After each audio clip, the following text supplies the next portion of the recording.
है दोस्तों, बड़ी आंत का कैंसर यानी कोलोन कैंसर काफ़ी कॉमन कैंसर है। इसके लक्षणों को पहचानना अक्सर बहुत ज़्यादा ज़रूरी है क्योंकि बहुत सारे केस में मिस हो जाता है और जब ये मिस हो जाता है तो ये काफ़ी जानलेवा होता है। सही समय पर यदि इसका डिटेक्शन किया जा सके तो ज़्यादातर केसेस को बचाया जा सकता है। काफ़ी ट्रीटेबल कैंसर है, लेकिन ज़्यादातर कैंसरों की तरह ये डिटेक्ट अक्सर तब होता है जब बहुत देर हो चुकी होती है।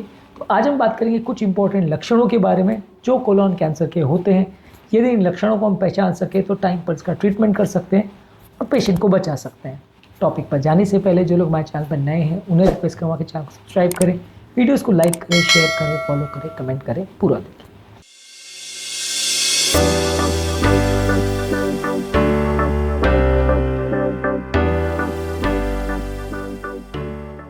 आज का टॉपिक बहुत ज़्यादा इंपॉर्टेंट है हर उस व्यक्ति के लिए जो कैंसर के बारे में अवेयरनेस रखना चाहता है, तब कि अपने आप को इस थ्रेडेड लेकिन प्रिवेंटेबल बीमारी से बचाना चाहता है। इसलिए इसके हर पॉइंट को ध्यान से देखिएगा, एंड तक देखिएगा और ये टॉपिक बहुत प्रैक्टिकल यूटिलिटी वाले पॉइंट्स भी आपके लिए लेके आएगा। इसके लिए टॉपिक बहुत इंपॉर्टेंट है। तो चलिए शुरू करते हैं ये इंपॉर्टेंट वीडियो।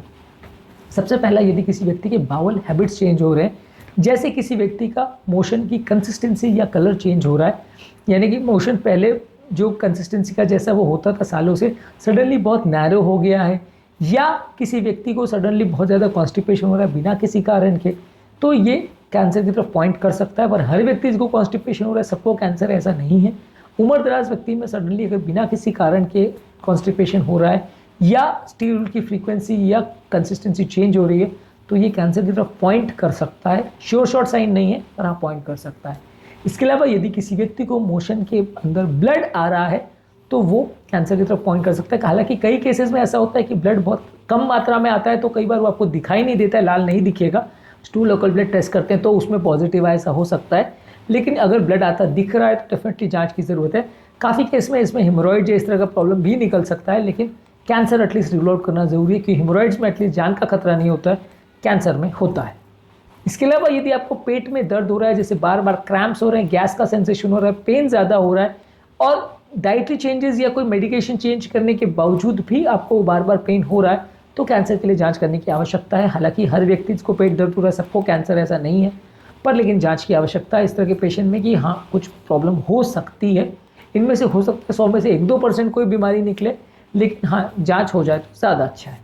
इसके अलावा यदि किसी व्यक्ति को बिना किसी कारण के वेट लॉस हो रहा है, बिना कोई डाइटिंग किए यदि सिग्निफिकेंट वेट लॉस हो रहा है और वो भी अगर 10% of the total body weight के आसपास हो रहा है तो फिर उसे सिग्निफिकेंट मानते हैं। अगर 60 किलो के व्यक्ति और 1 किलो वजन कम हो गया, 59 हो गया, तो वो सिग्निफिकेंट नहीं है। पर 60 किलो के व्यक्ति का 54 वेट हो गया, यानी 10% से ज़्यादा अगर बॉडी वेट लॉस हुआ बिना कारण के, बिना डाइटिंग के लिए ट्राई किए, तो वो सिग्निफिकेंट माना जा सकता है और इस व्यक्ति को किसी भी तरह का कैंसर होने की पॉसिबिलिटी है और इसको कैंसर के लिए जाँच करनी चाहिए। कोलोन कैंसर की भी जांच करनी चाहिए। यदि किसी व्यक्ति को बहुत ज़्यादा सुस्ती हो रही है और बिना किसी कारण की हो रही है, वो अपना कोई भी काम नहीं कर पा रहा है, रेस्ट लेने के बावजूद भी उसको सुस्ती लग रही है, अपना काम नहीं कर पा रहा है, कॉन्सेंट्रेट नहीं कर पा रहा, तो वो कैंसर का साइन हो सकता है। श्योर शॉर्ट साइन नहीं, क्योंकि फटीग तो बहुत सारी बीमारी में हो सकता है, लेकिन आपको अगर उस तरह का कारण मिल रहा है तो आपको जांच करने की आवश्यकता है। इसके अलावा यदि किसी व्यक्ति को बार बार इस तरह का आभास हो रहा है कि उसको मोशन करने की बार बार मन हो रहा है, इसे टेनिसमस बोलते हैं कि मोशन के लिए बार बार जाने की इच्छा हो रही है, हर बार ऐसा एहसास हो रहा है कि मोशन बार बार पूरी तरह से हो नहीं पाया, आप प्रेशर लगा रहे हो लेकिन मोशन निकल नहीं पा रहा है, ये साइन हो सकता है कि मोशन के रास्ते में ट्यूमर की वजह से ऑब्स्ट्रक्शन हो रहा हो, जिसकी वजह से आपको कॉन्स्टिपेटेड जैसी फीलिंग आ रही हो, मोशन जाने का बार बार इच्छा हो रही है लेकिन मोशन पास नहीं हो पा रहा है, प्रॉपर इवैक्यूएशन का फीलिंग नहीं आ रहा है। अगर ऐसा हो रहा है तो ट्यूमर का पॉसिबिलिटी हो सकता है। हालांकि सिंपल कॉन्स्टिपेशन में भी ऐसा हो सकता है, लेकिन आपको इस तरह के पेशेंट में इवैल्यूएट करने की आवश्यकता है, खासकर उम्र दराज पेशेंट में। इसके अलावा यदि किसी व्यक्ति को पेट में बार बार दर्द हो रहा है, क्रैम्प हो रहा है और खासकर अगर बाउल मोशन के साथ ही एसोसिएटेड है तो ये कैंसर का साइन हो सकता है। अगेन फिर से कह रहा हूँ कि दर्द होने वाले हर पेशेंट को कैंसर ऐसा नहीं है, पर लेकिन अगर दर्द हो रहा है और बार बार हो रहा है, खासकर मोशन पास करने के टाइम हो रहा है, तो जाँच हो जाए तो ज़्यादा अच्छा है। इसके अलावा यदि किसी पेशेंट में आयरन डिफिशिएंसी एनीमिया है और उसका कोई और ब्लड लॉस की जगह नहीं मिल रही है, कहाँ से ब्लड लॉस हो रहा है और बार बार अगर आपको पैरामीटर्स सजेस्ट कर रहे हैं कि खून में आयरन की कमी है, खून की ही ओवरऑल कमी है और बार बार पेशेंट को सुस्ती, कमजोरी और सांस फूलने के सिम्टम्स हो रहे हैं, खासकर अगर मेल पेशेंट में हो रहा है तो कोलोन कैंसर के लिए जाँच करना जरूरी है। फीमेल पेशेंट में तो ठीक है, मेंस्ट्रुअल ब्लड की वजह से उनको खून की कमी हो सकती है। मेल पेशेंट में अगर हो रहा है तो फिर ज़्यादा सजगता के साथ उसको इवैल्यूएट करना चाहिए। ऐसा बिल्कुल नहीं कह रहा हूँ कि फीमेल पेशेंट में कैंसर नहीं हो सकता, और उनमें होने वाली हर खून की कमी मेंस्ट्रुएशन से रिलेटेड हो सकती है। अगर उम्र दराज या पोस्ट मेनोपॉजल फीमेल में भी अगर खून की कमी हो रही है तो जांच की आवश्यकता है, और अगर बार बार ये कमी हो रही है तो डेफिनेटली कैंसर के लिए जांच की आवश्यकता है। इस तरह के पेशेंट की आप पेट की सोनोग्राफी करके, कोलोनोस्कोपी करके या अलग अलग तरह के स्कैन्स करके जांच कर सकते हैं कि कैंसर है या नहीं।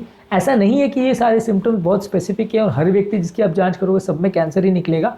ज़्यादातर हो सकता है 95% केस में कैंसर नहीं निकले, पर वो 5% केस भी जो पिकअप हो जाते हैं एटलीस्ट उन लोगों की जान बच जाती है काफ़ी हद तक, काफ़ी केसेस में। तो इसलिए इस तरह के पेशेंट में इवैल्यूएशन ज़रूरी है। कैंसर में बचाव या रोकथाम के लिए सबसे इंपॉर्टेंट चीज़ है कि टाइमली टेस्ट हो जाए। काफ़ी केसेस जो कैंसर के बच पाते हैं उनके बचने का कारण यही होता है कि किसी कारण से उनकी जांच हो जाती है जिसमें बीमारी पकड़ में आ जाती है अर्ली स्टेजेस में। अदरवाइज जो लोग सिम्टम्स के बढ़ने या बिगड़ने का वेट करते हैं, अक्सर वो कैंसर की बीमारी लेके तब डॉक्टर के पास पहुंचते हैं जब वो लास्ट स्टेज में पहुंच चुका होता है, और तब ज़्यादातर लोगों के लिए कुछ कर पाना पॉसिबल नहीं होता। आज के टॉपिक में हमने बात करी कोलोन कैंसर के सिम्टम्स के बारे में, कोलोन कैंसर के रिस्क फैक्टर्स और उसको प्रिवेंट करने के टिप्स पर हमने सेपरेट वीडियो किए, इन्हें ज़रूर चेकआउट करिए। उम्मीद करूँगा कि आज के टॉपिक में कुछ नया जानने को मिला होगा। जो लोग हमारे चैनल पर नए हैं उन्हें रिक्वेस्ट करूँगा कि चैनल को सब्सक्राइब करें, वीडियोज़ को लाइक करें, शेयर करें, फॉलो करें, कमेंट करें पूरा।